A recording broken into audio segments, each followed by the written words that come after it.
ராஜபாளையத்தில் கொலையின் போது துண்டித்த தலையை பாலத்தில் வைத்துச் சென்ற கொலையாளிகளை காவல்துறையினர் தேடி வந்திருக்கிறார்கள்.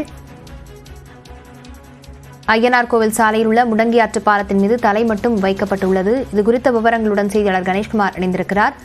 கணேஷ்குமார், விசாரணை நிலவரம் என்ன?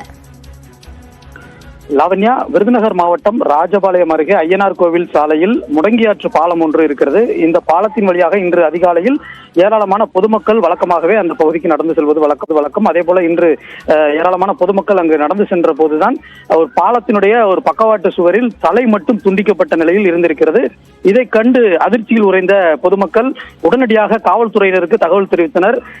சம்பவம் குறித்து அறிந்த போலீசார் அந்த இடத்திற்கு சென்று அந்த துண்டிக்கப்பட்டிருந்த தலையை மட்டும் மீட்டிருக்கிறார்கள். முதல் கட்ட விசாரணையில் அந்த தலையினுடைய அந்த பாகத்தை வைத்து விசாரணை நடத்தியதில் அதே பகுதியைச் சேர்ந்த தனியார் நிறுவனத்தினுடைய காவலாளி பூவையா என்பது தெரிய வந்திருக்கிறது. அவரை முன்விரோதம் காரணமாக சிலர் கொலை செய்திருக்கலாம் என்கின்ற அடிப்படையில் காவல்துறையினர் தொடர்ந்து விசாரணை நடத்தி வருகிறார்கள். குறிப்பாக இந்த தலை துண்டிக்கப்பட்டு அந்த பாலத்தில் வைக்கப்பட்ட சம்பவம் என்பது அந்த பகுதியில் பெரும் அதிர்ச்சியையும் அந்த பகுதி மக்களிடையே பெரும் அச்சத்தையும் ஏற்படுத்தியது.